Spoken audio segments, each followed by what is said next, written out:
Praise the Lord. ஒரே ஒரு வசனத்தை கூட காண்பித்து கொடுக்கிறேன். 1 கொரிந்தியர் 13ஆம் அதிகாரம் 10வது வசனம்.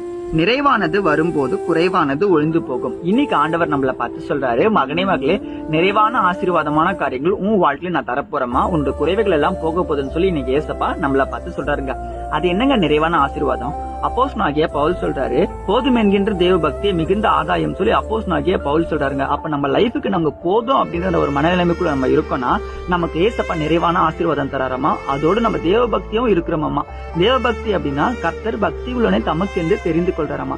அப்ப ஏசப்பாவை தெரிந்து கொள்ளப்பட்ட பிள்ளைகள் நம்ம. அப்ப நம்ம வாழ்க்கையில் நம்ம என்னென்ன காரியத்தை எதிர்பார்த்து காத்து இருக்குமோ அது ஏசப்பா நிச்சயமா தெரிஞ்சிருப்பாரு. நம்ம வாழ்க்கையில சீக்கிரத்துல செய்யத்தான் போறாரு. இன்னைக்கு உங்க வாழ்க்கையில ஒரு படிப்புல, ஒரு வேலையில, ஒரு தொழில நீங்க ஒரு அற்புதத்துக்காக, அதிசயத்துக்காக காத்திருக்கீங்களா?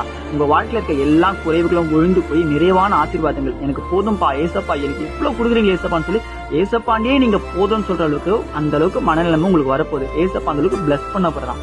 அதுக்கு நீங்க என்ன பண்ணணும்? உங்க வாழ்க்கையில போதும் என்கிற மனதோடு கூட வாழ்ற அந்த மனநிலைமைக்குள்ள நம்ம வரணும். விசுவாசிக்கிறீங்கன்னா ஆமீன் போட்டுக்கோங்க. இதே போல இருக்கிற வசனத்தை ஃபாலோ பண்ணிக்கோங்க. God bless you. ஆமீன்.